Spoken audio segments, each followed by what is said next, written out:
யோபுவின் கதை பார்க்கலாமா? உலகத்திலேயே மிகவும் ஆசீர்வாதமான வாழ்க்கை வாழ்ந்து வந்தவர்தான் யோபு.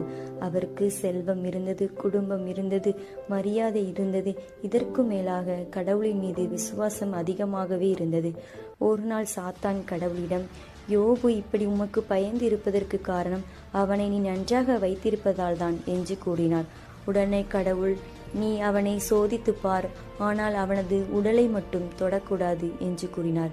அடுத்த நொடியே அவன் அவனது செல்வத்தை இழந்தான், குடும்பத்தை இழந்தான். ஒரே நாளில் அவன் வாழ்க்கை முழுவதுமே அவன் இழந்தான். அதை நினைத்து மிகவும் ஆழ்ந்த துயரத்துடன் அழுது கொண்டிருந்தார். நேரமும் யோபு சொன்னது, கடவுள் கொடுத்தார், கடவுள் எடுத்தார், கடவுளின் நாமம் போற்ற பெறுக என்று கூறினார். மறுபடியும் சாத்தான் அவனை விட்டு வைக்கவில்லை. மறுபடியும் யோபுவின் உடல் முழுவதும் பொன்களால் ஆனபடி ஆக்கினான். அவன் மிகவும் வலி துயரத்துடன் அடைந்தான். ஒரு நாள் யோபுவின் நண்பர்கள் 3 பேர் வந்து யோபுவிடம், நீ ஏதோ தவறு செய்திருக்கிறாய், அதான் கடவுள் உன்னை இவ்வளவு சோதிக்கிறார் என்று அவர் மேல் குற்றத்திற்கு மேல் குற்றம் சூட்டினார்கள்.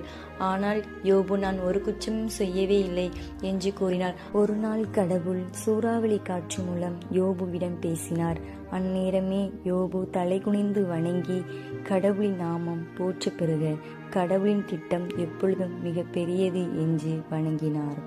அதன் பின் கடவுள் அவருக்கு செல்வத்தை கொடுத்து, குடும்பத்தை கொடுத்து, அனைத்தையும் அவருக்கு 2 மடங்காக அளித்து அவரை சந்தோஷப்படுத்தினார்.